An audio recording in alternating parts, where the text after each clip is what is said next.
आप देख रहे हैं फास्ट पकवान, जहां पे आपको मिलती हैं बहुत ही इजी एंड टेस्टी रेसिपीज़। बिस्मिल्लाहिर्रहमानिर्रहीम। अस्सलाम वालेकुम गाइस। आज हम बनाएंगे कंडेंस मिल्क। घर पर महंगे कंडेंस मिल्क को ख़रीदना छोड़ें, घर पर आसानी से बनाएं और ये बहुत सी रेसिपीज़ में यूज़ होता है। तो बहुत ही कम पैसों में हम आज कंडेंस मिल्क घर पर तैयार करेंगे और मैं आपको बताऊँगी कुछ ऐसे ट्रिक्स और कुछ ऐसे टिप्स। तो आपने वीडियो को एंड तक देखना है, स्किप बिल्कुल नहीं करना।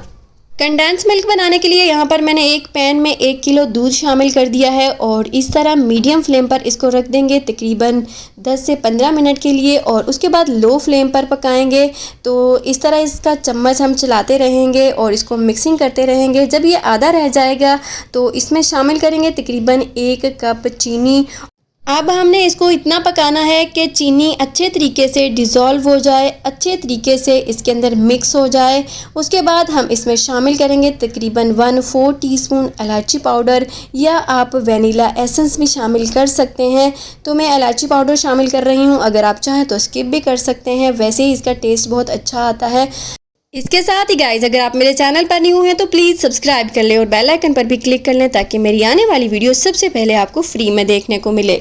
आपको जो मार्केट से कंडेंस मिल्क मिलता है तो वो सेम तरीके से बनाया जाता है। अगर आपने इससे ज़्यादा फ़ैट वाला बनाना है तो आप इसमें डाल सकते हैं 1/2 कप क्रीम भी, जो नॉर्मल क्रीम होती है वो यूज़ कर सकते हैं इसमें, बहुत ही इसको टेस्टी फ्लेवरफुल सा बनाने के लिए।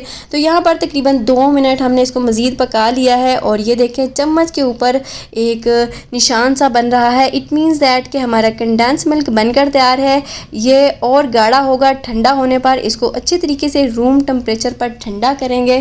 कंडेंस मिल्क को मैंने अच्छे तरीके से ठंडा कर लिया है। अब एक बाउल में इस तरह पोर करेंगे। ये देखें काफ़ी हद तक ये गाढ़ा हो गया है और मार्केट से सेम कंसिस्टेंसी में आपको कंडेंस मिल्क मिलता है। अगर आप इसको थोड़ा सा गाढ़ा, थोड़ा सा थिक भी बनाना चाहें तो बना सकते हैं। और मैंने एक स्ट्रेनर की मदद से इसको अच्छे तरीके से स्ट्रेन कर लिया है, छान लिया है, ताकि कोई भी पार्टिकल, बलाई वगैरह का जो बना हुआ है वो निकल जाए। बिल्कुल स्मूथ सा हमें ये कंडेंस मिल्क चाहिए था। तो ये आप टी केक में या स्पंज केक में यूज़ कर सकते हैं। इससे केक बहुत ही ज़्यादा सॉफ्ट और फ्लफ़ी सा बनकर तैयार होता है। तो वैसे तो ये बहुत सारी रेसिपीज़ में यूज़ होता है, 3 मिल्क केक में भी इसका यूज़ होता है। आप कंडेंस मिल्क को इस तरह बनाकर महफूज कर सकते हैं तकरीबन 1 से 2 महीने के लिए। आप फ्रीज़र में रख कर इसको स्टोर कर सकते हैं।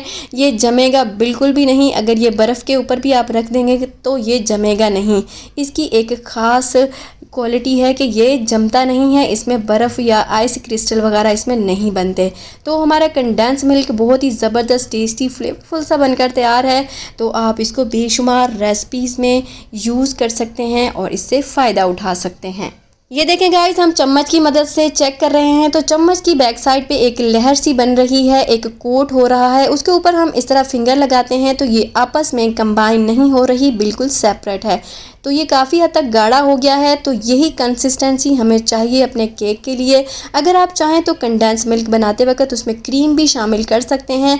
मैंने इसलिए यूज़ नहीं की क्योंकि मुझे कमर्शियल काम करना होता है। मैं केक, टी केक बनाकर शॉप्स पे डिलीवर करती हूँ, सप्लाई करती हूँ और मेरे पास ऑर्डर्स आते हैं। तो बस इतना ही मैंने बनाया है क्योंकि मैं इतना ही अफोर्ड कर सकती हूँ। अगर आप इसको अपने घर के यूज़ के लिए, अपने फैमिली मेम्बर्स के लिए बनाएं तो आप दूध ज़्यादा भी ले सकते हैं और इसमें क्रीम शामिल कर सकते हैं और एक थिक सा, एक गाढ़ा सा कंडेंस मिल्क बना सकते हैं। सो गाइज़, इसके साथ ही इजाज़त चाहूँगी। दुआओं में याद रखिएगा। अल्लाह हाफिज़।